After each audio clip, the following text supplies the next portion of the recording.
हाँ, क्यों? जैसा मैंने कहा था तुमने बिल्कुल वैसा ही किया है ना? कोई गड़बड़ तो नहीं हुई है? बिल्कुल सेठ जी, जैसा आपने कहा था मैंने बिल्कुल वैसा ही कर दिया है। नदी के पानी का मुख्य स्रोत अब पूरी तरह से आपकी मुट्ठी में है। मैंने उस तरफ जाने वाले रास्ते को बंद कर दिया है। आ, बहुत बढ़िया। अब इस पूरे गांव का पानी बंद होगा तो सब तड़पेंगे और आखिर में हमारे गुलाम बनेंगे। किसी को भी मेरा सच कभी पता नहीं चलना चाहिए। समझ गए ना? हैं? बिल्कुल सेठ जी, अगर किसी को इस साजिश का पता चल भी गया तो फिर? किसी को पता चलेगा ही नहीं, क्योंकि मैंने एक ऐसा मायावी जाल बुना है जिसे तोड़ पाना मुश्किल ही नहीं, नामुमकिन है।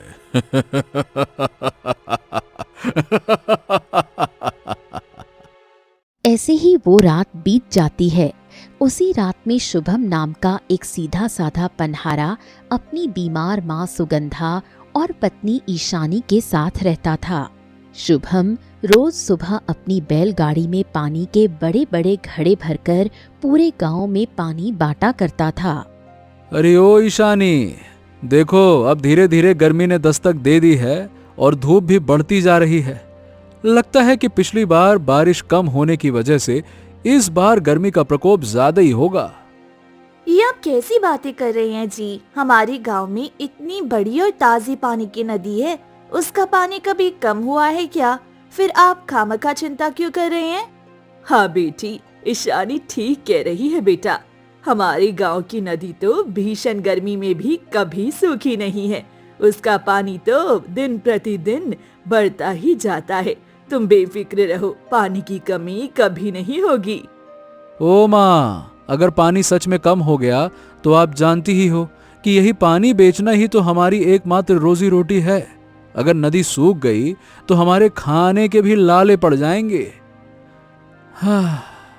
शुभम परेशान होकर अपनी बैलगाड़ी तैयार करता है और मिट्टी के कई सारे खाली बर्तन रखकर नदी की तरफ निकल पड़ता है। चल, उर्र, चल, चल, चल, चल, चल, चल। लेकिन जैसे ही वो नदी के किनारे पहुंचता है, वहां का नजारा देखकर दंग रह जाता है। नदी का बहाव पूरी तरह थमा हुआ था। अरे ये क्या? अरे रे रे रे रे, नदी की धारा अचानक से रुकी हुई क्यों लग रही है? हे भगवान, ऐसा तो पहले कभी नहीं हुआ। रोज तो इस नदी का पानी तेजी से बहा करता था, आज भला इसको क्या हो गया? चलो, लगता है अचानक से बढ़ी हुई गर्मी की वजह से पानी का दबाव कम हो गया होगा। कोई बात नहीं, धीरे धीरे सब ठीक हो जाएगा। शुभम घड़े में पानी भरता है और गांव की तरफ बढ़ने लगता है। तभी उसका दोस्त रघु दौड़ता हुआ उसके पास आता है। अरे दोस्त, अरे माफ करना दोस्त, आज सुबह आने में थोड़ा वक्त लग गया। कोई बात नहीं रघु, मैं नदी से पानी भर कर ले आया हूँ। चलो, अब धूप तेज होने से पहले सुबह सुबह गांव वालों के घरों तक ये पानी पहुंचा देते हैं। चलो।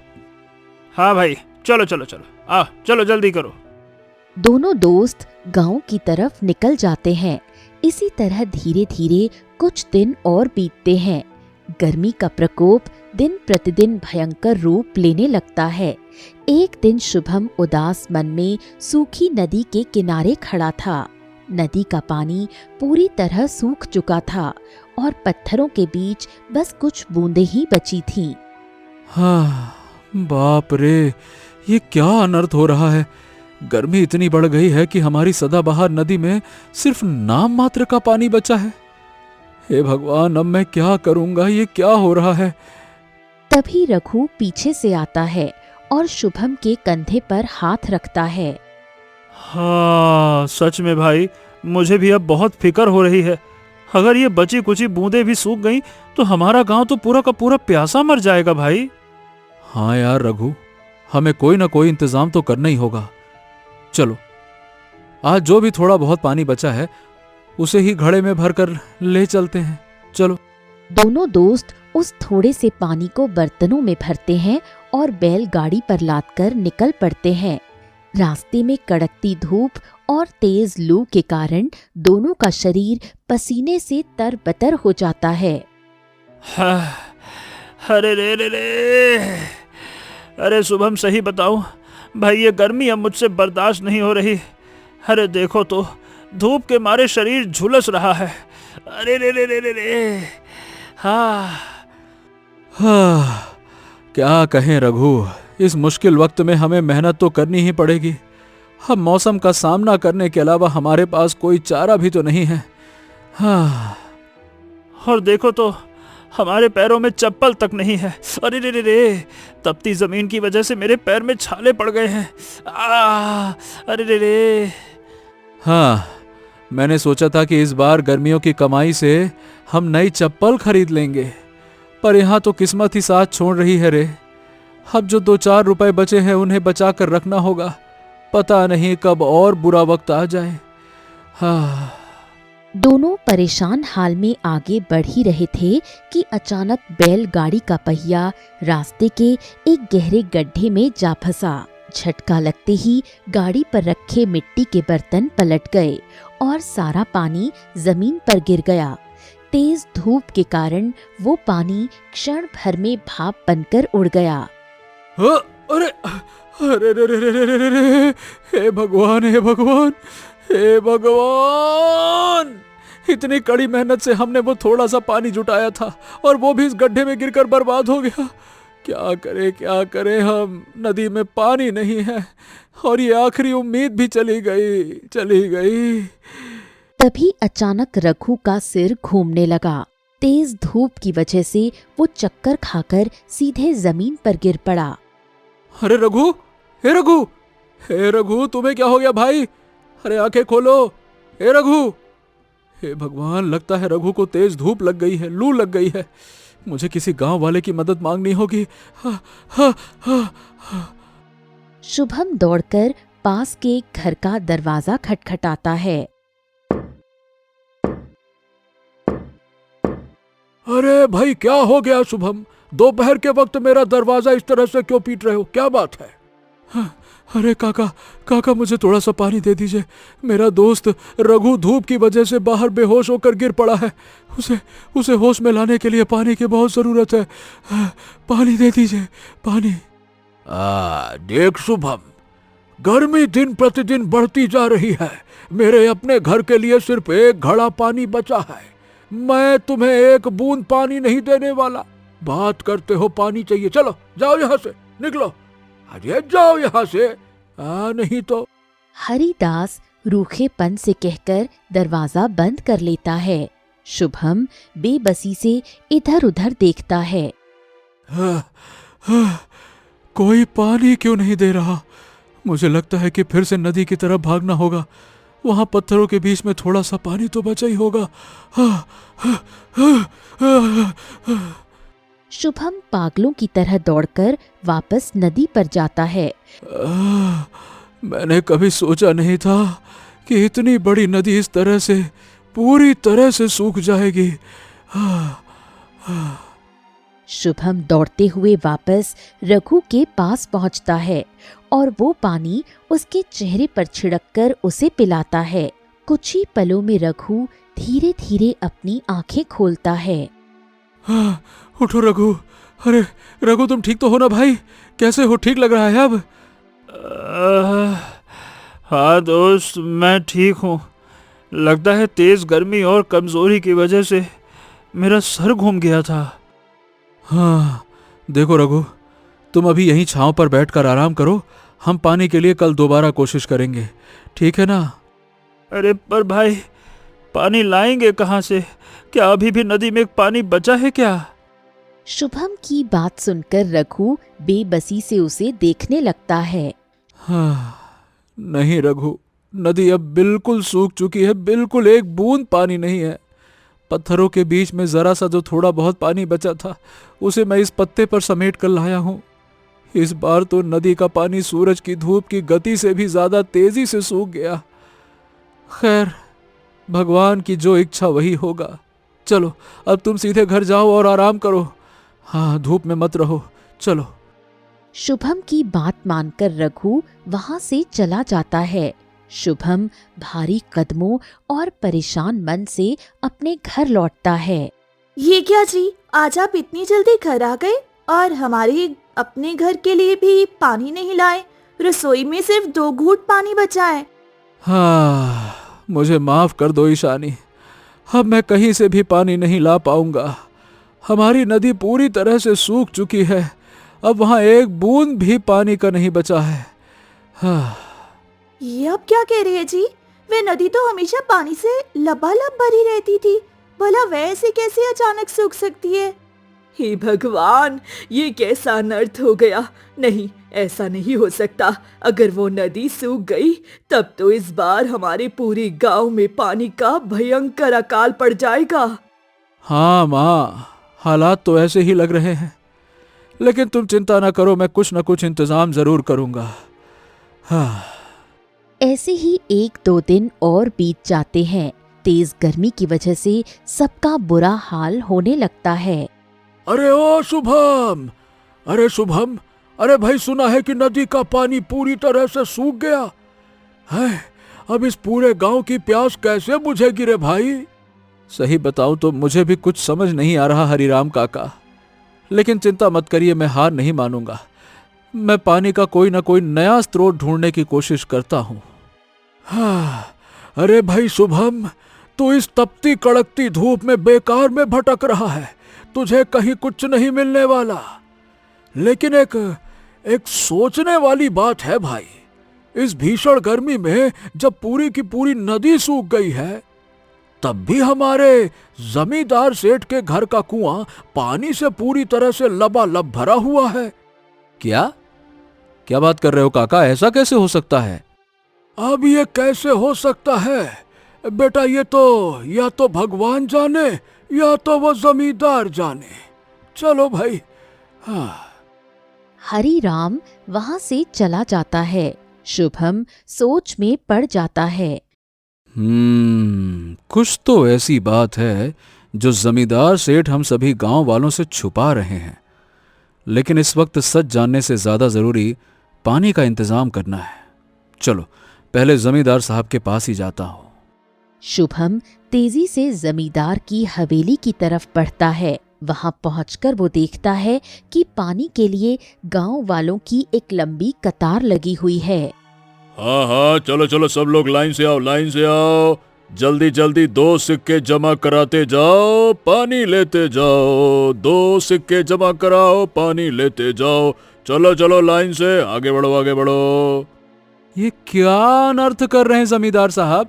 ये पानी तो भगवान की देन है, ये कोई बेचने वाली चीज थोड़ी ना है। अरे ओ बेटा, ये ज्ञान ना बांट। कुआं है मेरा तो मर्जी भी चलेगी मेरी। जिसको भी पानी चाहिए उसे कीमत तो चुकानी पड़ेगी। 2 रुपया दो, पानी लेके जाओ, समझ गए? अरे समझ गए, लेकिन पूरी तरह से गलत है ये जमींदार साहब। मेरे लिए तो भैया बिल्कुल सही है। अगर पानी नहीं चाहिए तो रास्ता नापो, फालतू में ज्ञान ना बांटो। सबके पास बहुत ज्ञान है। चलो आओ भैया, आओ, आगे बढ़ते जाओ, आगे बढ़ते जाओ, बढ़ते जाओ। हाँ लाओ पैसा दो। जमींदार शुभम को झिड़ककर बाकी गांव वालों से पैसे लेकर पानी देने लगता है। हाँ, इस समय घर पे पानी ले जाना बहुत जरूरी है। इसलिए वो अपनी जेब से सिक्का निकालता है। हाँ सेठ जी, ये लीजिए सिक्का, कृपया करके मुझे भी एक घड़ा पानी दे ही दीजिए। ना ना ना बेटा, इस सिक्के से कुछ नहीं होने वाला। जाओ जाओ बेटा, और ढेर सारे सिक्के लेकर आओ, जाओ। शुभम परेशान होकर आगे बढ़ जाता है और शाम तक गांव के कोने कोने में पानी की तलाश करता है, पर उसे हर जगह सिर्फ सूखी मिट्टी और तपते पत्थर ही मिलते हैं। शाम को वो पूरी तरह थका हारा घर लौटता है। क्या हुआ जी, आज फिर आप खाली हाथ लौट आए? हाँ, नहीं ईशानी, मैंने सब जगह ढूंढ लिया, लेकिन पानी का कहीं नामो निशान नहीं है। जो आखिरी 1 गिलास पानी बचा था उसे मैंने माँ जी को उनकी दवा के साथ दे दिया। अब मुझे खुद बहुत जोरों से प्यास लगी है। घर में 1 बूंद पानी नहीं बचा, मैं क्या पीऊं जी? मुझे माफ कर दो ईशानी। पर देखो ईशानी, तुम हिम्मत ना हारो, मैं फिर से बाहर जाता हूं। मैं अब तक उत्तर दिशा की तरफ नहीं गया था। मुझे याद है बहुत पहले मैंने उस तरफ एक पुराना कुआं देखा था। हाँ, शायद उसमें थोड़ा बहुत पानी मिल जाए। फिर अगली सुबह होते ही शुभम उत्तर दिशा की तरफ दौड़ पड़ता है। कुछ दूर घने रास्तों पर चलने के बाद उसे झाड़ियों के बीच वो पुराना कुआं दिखाई देता है। हाँ चलो, भगवान का शुक्र है कुआं तो मिला। अब इस कुएं में पानी जरूर होगा। हाँ। शुभम उम्मीद के साथ कुएं के मुहाने पर जाकर नीचे झांकता है, पर उसकी रही सही उम्मीद भी टूट जाती है। वो कुआं भी पूरी तरह सूखा पड़ा था और उसकी तलहटी में सिर्फ सूखी दरारें थीं। हैं? ये क्या? ये कुआं भी पूरी तरह से सूखा पड़ा है। हे भगवान, हे भगवान, ये क्या है? शुभम निराश होकर वापस लौटने ही वाला होता है कि तभी उसकी नजर कुएं की सूखी तलहटी में नीचे जमीन पर जाती है, जहां कपड़े और चमड़े में लिपटी हुई एक रहस्यमयी वस्तु दिखाई पड़ती है। अरे, ये क्या चीज चमक रही है? चलो इसे बाहर निकाल कर देखता हूं। शुभम उस वस्तु को बाहर निकालता है तो वो एक पुरानी तांबे की डिब्बी थी, लेकिन जैसे ही शुभम उस डिब्बी को छूता है उसके हाथ बर्फ जैसे ठंडे हो जाते हैं। अरे बाप रे! ये क्या? ओह, ये डिब्बी छूते ही मेरे हाथ बर्फ जैसे ठंडे हो गए। ये कोई साधारण डिब्बी नहीं लग रही। चलो फिलहाल इसे लेकर घर ही चलता हूं। हाँ। शुभम उस रहस्यमयी डिब्बी को लेकर अपने घर आ जाता है और सावधानी से उसे अपने बिस्तर के सिरहाने के नीचे छुपाकर रख देता है। बाप रे, ईशानी बेचारी प्यास के मारे कैसी बेहाल सी हो गई है, और मैं आज इसके लिए पानी का इंतजाम भी नहीं कर पाया। कोई बात नहीं, मैं सुबह उठकर पानी जरूर ढूंढ कर लाऊंगा। हाँ। इतना कहकर शुभम सोने की कोशिश करने लगता है। तभी आधी रात के सन्नाटे में अचानक उस डिब्बी के भीतर से किसी के खुश होने की अजीब सी आवाज गूंजने लगी। वो किसी लड़की की सुरीली आवाज थी। आ जाओ, तुम मुझे आखिरकार मेरे ठिकाने से ले आए हो। ये डरावनी आवाज सुनते ही शुभम झटके से उठकर बैठ गया। जैसे ही उसकी नजर उस डिब्बी पर जाती है वो डर से कांपने लगा। हाँ, नहीं नहीं नहीं नहीं नहीं नहीं नहीं नहीं, ये इस डिब्बी से ये कैसी आवाजें मुझे सुनाई दी?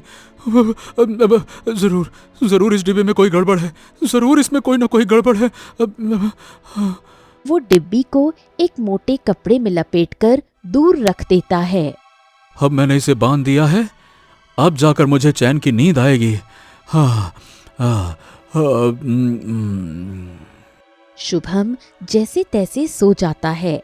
अगली सुबह जब उसकी आंखें खुलती हैं तो वो देखता है कि कपड़े में लिपटी वो डिब्बी अपने आप खुली हुई है। हैं? ये क्या? अरे, इस डिब्बी को तो मैंने रात को अच्छे से बंद करके कपड़ों से बांध के रखा था, फिर ये सुबह अपने आप कैसे खुल गई? देखें तो क्या है। शुभम घबराते हुए उस डिब्बी के अंदर झांकता है तो वहां कोई डिब्बी नहीं बल्कि एक छोटा सा चमकीला काला पत्थर रखा हुआ था। शुभम उसे हाथ में उठाता है। अरे बाप रे बाप रे बाप रे, ये पत्थर तो एकदम बर्फ की तरह ठंडा है, और इतनी बड़ी डिब्बी में ये छोटा पिद्दी सा पत्थर था। वाकई ये कोई साधारण चीज नहीं है। मुझे इस पत्थर को सबसे छुपा कर रखना होगा और इसके बारे में अपने दोस्त रघु से पूछना होगा। शुभम उस पत्थर को चुपके से अपनी जेब में रख लेता है और जैसे ही कमरे से बाहर आता है सामने ईशानी आधा घड़ा पानी लिए खड़ी थी। आप उठ गई जी, देखिए मैं घर के लिए आधा घड़ा पानी लेकर आई हूँ। क्या आधा घड़ा पानी? क्या बात कर रही हो? तुम इस अकाल में पानी कहाँ से लेकर आई ईशानी? वही जमींदार सेठ की यहाँ से लेकर आई हूँ। वह ऐसे तो पानी दे ही नहीं रहा था, इसीलिए मैंने अपनी सोने की कीमती चूड़ियाँ उसे दे दी। तब जाकर उसने मुझे ये आधा घड़ा पानी दिया है। क्या? अरे ये क्या किया ईशानी तूने? अरे इतनी कीमती चूड़ियां तो सिर्फ इस आधे घड़े पानी के लिए दे आई? हम लोग यहाँ प्यासे मर रहे हैं और प्यास के सामने इस जान से बढ़कर कोई जेवर या कोई सोना नहीं होता। ईशानी दुखी मन से घड़ा रखकर अंदर चली जाती है। तभी शुभम की बीमार माँ सुगंधा खांसते हुए वहाँ आती है। बेटा शुभम, जल्दी से जल्दी पानी का कोई स्थायी इंतजाम कर, वरना हमारे साथ साथ पूरे गांव वाले इस प्यास से तड़पकर बुरी तरह मर जाएंगे। अपनी माँ की हालत देखकर शुभम की आंखों से आंसू छलक आते हैं। वो बिना कुछ कहे भारी मन से घर के बाहर आता है, जहाँ रास्ते में उसका दोस्त रघु परेशान हाल में खड़ा था। अरे शुभम भाई, अब हम क्या करें? हमारे तो काम पहले ही बंद हो चुके हैं। पूरे गांव में कहीं पानी का नामो निशान नहीं है। अब हम किसी के घर भला क्या पानी पहुंचाएंगे? हाँ। तभी शुभम अपनी जेब में हाथ डालता है और उस रहस्यमयी चीज को बाहर निकालता है। ये देखो रघु, इस पत्थर को तो देखो। तुमको पता है, कल जब मैं पानी की तलाश में घने जंगल से गुजर रहा था, तभी सूखे कुएं के पास मुझे ये डिब्बी मिली और उसके अंदर से ये पत्थर मिला। बाप रे बाप, इस तपती गर्मी में बिल्कुल बर्फ जैसा ठंडा है। छूकर देखो, गजब ठंडा है। नहीं नहीं नहीं नहीं नहीं नहीं, ये तुम्हारे पास कहाँ से आया शुभम? अरे पागल वगल हो गए हो क्या? ये कोई साधारण पत्थर नहीं है। तुम मेरी बात मानो, इसको अभी के अभी जहां से लाए हो ना, वहीं फेंक कर आओ। जाओ। अरे देख क्या रहे हो? जाओ, ले जाओ, इसको फेंकाओ, जाओ। रघु घबराकर और बिना कुछ और बताए वहां से तेजी से चला जाता है। शुभम अकेले रास्ते पर खड़ा उसे जाते हुए देखता रहता है। हाँ, कोई तो ऐसी बात है जो रघु मुझसे छिपा रहा है। इस पत्थर का कोई बहुत गहरा रहस्य है। नहीं नहीं नहीं नहीं, मैं इसे इतनी आसानी से अपने से दूर नहीं करूंगा। शुभम उस ठंडे पत्थर को वापस अपनी जेब में रखता है और घर लौट आता है। जैसे ही वो आंगन में कदम रखता है, उसे ईशानी एक अजनबी आदमी से मुस्कुराकर बात करती हुई दिखाई देती है। अरे, ये ईशानी उस अजनबी व्यक्ति से इस तरह से हंसकर बात क्यों कर रही है? आज तक तो इसने कभी किसी पराये मर्द से ऐसे बात ना करी। मुझे जाकर पूछना चाहिए। शुभम तेजी से अपनी पत्नी की तरफ बढ़ता है। उसे आता देख वो अजनबी वहां से तुरंत निकल जाता है और ईशानी असहज हो जाती है। ओ ईशानी, ये बताओ, तुम उस अजनबी आदमी से क्या बात कर रही थी? कुछ नहीं जी, बस ऐसे ही कुछ पूछ रहे थे वे। फिर ईशानी बिना शुभम की तरफ देखे झटके से घर के अंदर चली जाती है। नहीं नहीं नहीं नहीं नहीं, मैं अब और चुप नहीं बैठ सकता। ये गांव में पानी की अचानक कमी और ईशानी का ये बदला हुआ रहस्यमयी व्यवहार मुझे बिल्कुल ठीक नहीं लग रहा। मुझे सच जानना ही होगा। ऐसे ही कई दिन बीत जाते हैं। उस रहस्य और उस शक की वजह से शुभम और ईशानी के बीच दूरियां बढ़ने लगती हैं। अरे ओ ईशानी, आखिरकार तुम ये रोज रोज पानी कहाँ से लेकर आती हो? हमारे पास तो अब कोई कीमती चीज भी नहीं बची है कि जमींदार तुमको भर भर के पानी दे देगा। और जमींदार ऐसा आदमी है कि बिना पैसा लिए वो पानी की एक बूंद ना दे। कहाँ से ला रही हो पानी, है? बताओ। आप बेवजह मुझ पर शक कर रहे हैं। मैं जैसी भी हूँ घर के लिए पानी लेकर दे रही हूँ ना। इस कड़कती गर्मी में पानी से बढ़कर कीमती कुछ नहीं है। आप बस पानी पीजिए। ईशानी वहां से चली जाती है। शुभम का दिल भारी हो जाता है। नहीं नहीं नहीं नहीं नहीं, मैं अब और चुप नहीं बैठ सकता। ये गांव में पानी की अचानक कमी और ईशानी का ये बदला हुआ रहस्यमयी व्यवहार मुझे बिल्कुल ठीक नहीं लग रहा। मुझे सच जानना ही होगा। शुभम परेशान होकर अपने घर की ओर जा रहा था। तभी अचानक गांव के दो लोग बात कर रहे थे।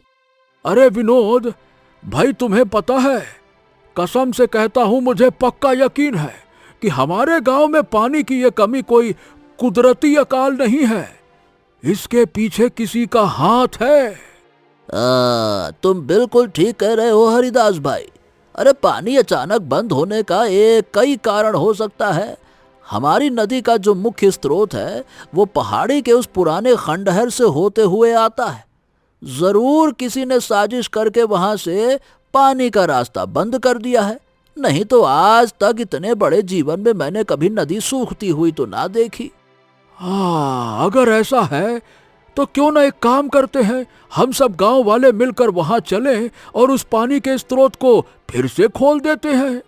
अरे चुप हो जाओ हरिदास भाई, तुम्हें अपनी जान की फिक्र नहीं है क्या? तुम नहीं जानते, जो भी उस पहाड़ी वाले खंडहर की तरफ गया है आज तक कभी जिंदा वापस नहीं लौटा। वहां जाने की सोचना भी नहीं, सपने में भी नहीं। चलो जाओ यहाँ से, मैं भी चलता हूँ। पेड़ के पीछे छिपा शुभम उन दोनों की ये सारी बातें ध्यान से सुन लेता है। अच्छा, तो ये किसी की सोची समझी साजिश है जिसने पूरे गांव का पानी बंद कर दिया। मुझे बिना वक्त गवाए जल्दी से जाकर ये बात रघु को बतानी होगी, वो मेरी मदद जरूर करेगा। शुभम जैसे ही रघु के घर की तरफ भागने के लिए मुड़ता है, तभी सामने से रघु खुद बदहवास हालत में दौड़ता हुआ उसके पास आ जाता है। हाँ, अरे रघु भाई, तुम्हें पता है, अरे हमारे नदी के पानी का जो स्रोत है ना, लगता है किसी ने जानबूझकर वो बंद कर दिया है। मुझे अब इस बात पर पूरा यकीन हो चुका है, नहीं तो आज तक नदी में पानी कभी कम हुआ ही नहीं। हाँ, अरे चुप हो जा मेरे भाई शुभम, चुप हो जा, चुप। और ये बात दोबारा अपने मुंह से कभी मत निकालना, कभी नहीं। अगर तुमने फिर कभी ऐसा कहा ना, बहुत बुरा हो जाएगा मेरे भाई, बहुत बुरा। हाँ। रघु शुभम को चेतावनी देकर वहां से तेजी से चला जाता है। शुभम अकेले रास्ते में खड़ा सोच में पड़ जाता है। चल क्या रहा है? मेरे इतना कहते ही रघु इतना ज्यादा घबरा क्यों गया? जरूर कोई तो ऐसी बड़ी बात है जो वो मुझसे छिपा रहा है। मुझे इसका सच पता करना ही होगा। शुभम उस ठंडे पत्थर को अपनी जेब में रखकर वापस अपने घर आ जाता है और जैसे ही आधी रात होती है, तभी अचानक शुभम के पास रखे उस काले पत्थर से एक तेज नीली रोशनी निकलने लगती है। हैं? ये रहस्यमयी नीली रोशनी कैसी है? ये पत्थर तो एकदम नीले रंग में चमक रहा है। यानी गांव वाले जो उस पुराने खंडहर की बात कर रहे थे, उसका और इस पत्थर का कोई ना कोई गहरा संबंध जरूर है। ठीक है, मुझे सुबह की पहली किरण के साथ ही उस तरफ अब जाना होगा। वो रात भी बीत जाती है। अगली सुबह होते ही शुभम उस चमकते पत्थर को लेकर घर से निकलने लगता है। तभी अचानक उसकी पत्नी ईशानी उसका रास्ता रोककर सामने आ खड़ी होती है। बस बहुत हो गया, मैं अब इस हालत में आपके साथ नहीं रह सकती। मैं टूट चुकी हूँ, मैं ये घर छोड़कर जा रही हूँ। क्या? अरे ये तुम कैसी बातें कर रही हो ईशानी? घर में माँ की तबीयत बहुत खराब है, उन्हें इस वक्त हमारी देखभाल की सबसे ज्यादा जरूरत है, और तुम ऐसे मुश्किल समय में हमें छोड़कर जाने की सोच रही हो? क्या बात करती हो तुम? लेकिन ईशानी शुभम की एक नहीं सुनती और अपना सामान लेकर वहां से हमेशा के लिए चली जाती है। हे भगवान, हे भगवान, यह अचानक ईशानी को हो क्या गया है? वो इस तरह से क्यों बदल गई है? क्यों? बेटा शुभम, मुझे बहुत जोरों से कमर में दर्द हो रहा है, मुझसे उठा भी नहीं जा रहा। हाँ, माँ, तुम ठीक तो हो ना? देखो, घबराओ मत माँ, मैं हूँ माँ। पता नहीं बेटा, अचानक शरीर में बहुत ज्यादा दर्द बढ़ गया है। तुम चिंता मत करो माँ, मैं तुम्हारी और इस गांव की सारी तकलीफें आज हर हाल में खत्म करके ही रहूंगा। चिंता मत करो माँ। हाँ हाँ, मैं आता हूँ माँ, आता हूँ। शुभम परेशान होकर घर से निकल पड़ता है। वो तेज कदमों से चलते हुए गांव की सीमा पार करता है और घने जंगलों के बीच पहुंच जाता है। कुछ ही देर में उसे जंगल के बीच एक पुराने हवेली नुमा मकान के नीचे छिपा हुआ एक गुप्त तहखाना मिलता है। चलो, लगता है इसी रहस्यमयी तहखाने के नीचे हमारी नदी का वो बंद किया हुआ स्रोत मुझे मिलेगा। हाँ हाँ। शुभम हिम्मत जुटाकर उस अंधेरे तहखाने की सीढ़ियों से नीचे उतरता है। वहां अंदर पहुंचते ही उसे मिट्टी और पत्थरों से बुरी तरह बंद किया हुआ एक विशाल पानी का कुंड दिखाई देता है। अरे बाप रे बाप, ये तो बहुत ही बड़ा और विशाल पानी का कुंड है। अच्छा, यानी किसी ने सचमुच जानबूझकर इतने मीठे और साफ पानी के स्रोत को यहां दीवार खड़ी करके बंद किया है। पर आखिरकार ये घिनौना काम कर कौन सकता है? तभी अचानक शांत तहखाने में शुभम को किसी के आने की आहट और कदमों की आवाज सुनाई दी। हाँ, लगता है कोई नीचे आ रहा है। मुझे तुरंत कहीं छुप जाना चाहिए। हाँ। शुभम फुर्ती से वहां रखे एक बड़े स्तंभ के पीछे छिप जाता है। तभी अचानक तहखाने की सीढ़ियों से जमींदार और रघु वहां पहुंच जाते हैं। बहुत ही शानदार काम किया है तुमने रघु। अब ये पानी कभी भी गांव वालों तक नहीं पहुंच पाएगा। हाँ जमींदार साहब, लेकिन बस एक कई समस्या है। वो शुभम, उस शुभम को जंगल से पता नहीं कहां से वो जादुई ठंडा पत्थर मिल चुका है। अगर वो उस पत्थर के सहारे यहां तक पहुंच गया तो अरे वो कभी यहां तक नहीं पहुंच पाएगा रघु। उसे मैं बहुत जल्द एक ऐसी खौफनाक जगह पर भेज दूंगा जहां से वो कभी वापस नहीं आ सकेगा, और ये पूरा गांव हमेशा हमेशा के लिए हमारा गुलाम बनकर रहेगा। हाँ सेठ जी, क्यों नहीं। पानी की भयंकर कमी की वजह से वैसे भी किसी गांव वाले के अंदर इतनी हिम्मत नहीं बचेगी कि आपके खिलाफ आवाज उठा सके। सब आपकी मुट्ठी में होगा। बिल्कुल सही। चलो, अब हमारा काम हो गया, यहाँ से चलते हैं। सब ठीक है यहाँ, चलो। फिर जमींदार और रघु उस तहखाने से बाहर निकल जाते हैं। मेरा सबसे पक्का दोस्त रघु, मेरा बचपन का दोस्त, जो इतने सालों से मेरे सुख दुख में मेरा साथ देता था, वो भी इस लालची जमींदार से मिला हुआ है। छी छी। मुझे कैसे भी करके इस बंद स्रोत को खोलना ही होगा। पर मैं क्या करूं मैं? इस मिट्टी और पत्थर का ये इतना बड़ा पहाड़ मैं एक अकेला साधारण सा इंसान कैसे हटा पाऊंगा? कैसे कैसे कैसे? तभी शुभम के चेहरे से बहता हुआ एक आंसू सीधे उसकी जेब में रखे उस ठंडे काले पत्थर पर जा गिरता है। आंसू गिरते ही उस पत्थर से एक दिव्य रोशनी निकलती है। वो तेज रोशनी सीधे मिट्टी के उस विशाल ढेर से टकराती है और देखते ही देखते सारा मलबा वहां से गायब हो जाता है। हाँ, ये क्या हुआ? ये कैसा अद्भुत चमत्कार था? पानी का स्रोत तो फिर से चालू हो गया, पर ये पत्थर इतना चमत्कारी कैसे हो सकता है? तभी एक रहस्यमयी आवाज सुनाई देती है। क्योंकि ये कोई मामूली पत्थर नहीं है, बल्कि ये एक पवित्र देव ज्योति है। देव ज्योति हमेशा धरती पर मानव कल्याण के लिए ही प्रकट होती है। इस गांव में जमींदार का अत्याचार बहुत बढ़ गया था, इसीलिए मैं सूखे कुएं में प्रकट हुआ था। अब मेरा उद्देश्य पूरा हो चुका है, इसीलिए मेरा इस रूप में यहां रुकना संभव नहीं है। इतना कहते ही वो तेज नीली रोशनी में विलीन हो जाती है। हाँ, मेरे पिताजी हमेशा कहा करते थे कि देव ज्योति एक ऐसी दैवीय शक्ति है जो सच्चे और ईमानदार लोगों की मदद करने के लिए ही आती है। और आज मैंने ये अपनी आंखों से सच होते हुए देख लिया। हाँ, हाँ, हाँ।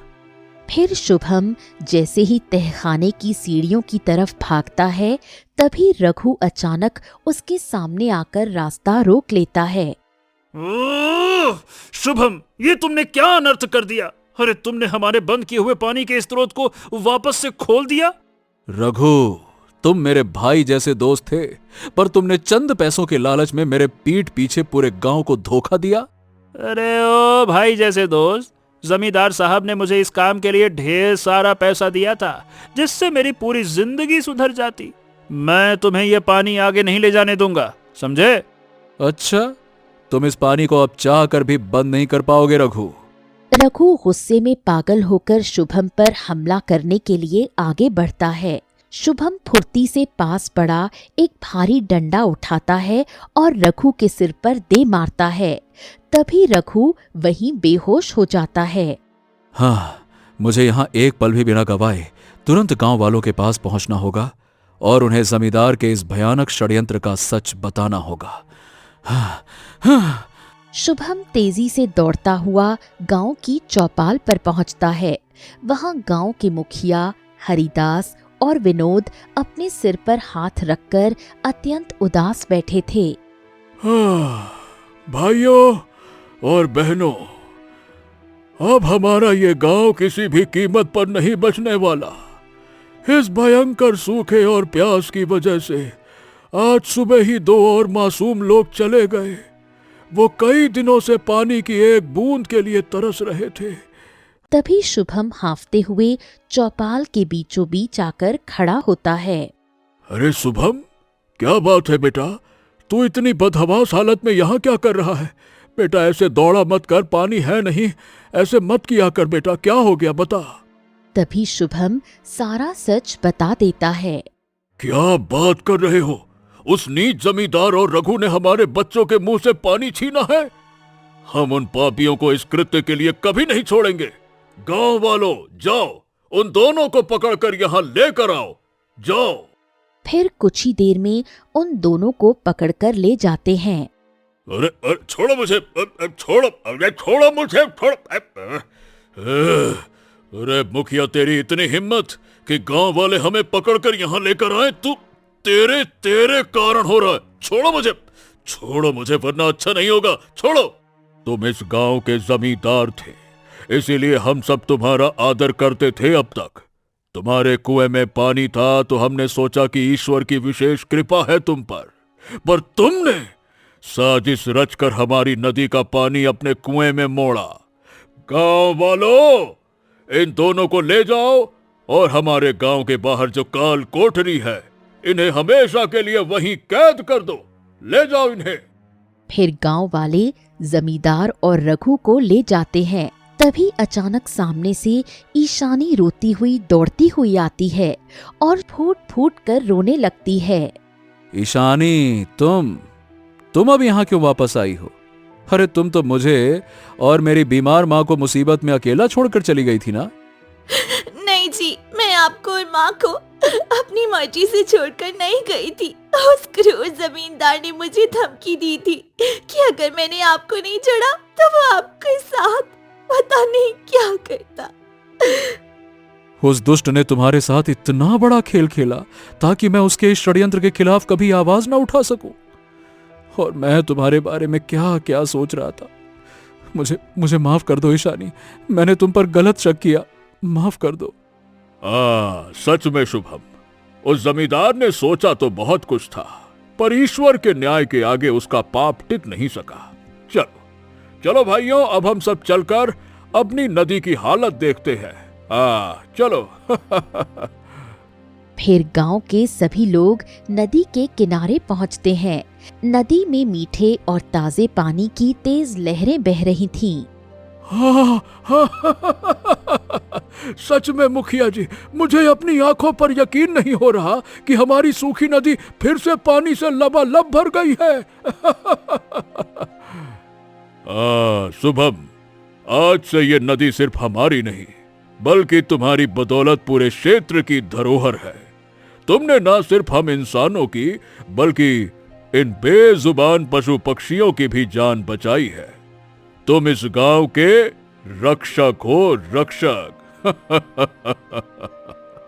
सभी गांव वाले शुभम की ईमानदारी और बहादुरी की जमकर तारीफ करते हैं और ईशान फिर से अपनी बैलगाड़ी से पूरे गांव में खुशहाली से पानी पहुंचाने का अपना काम फिर से शुरू कर देता है।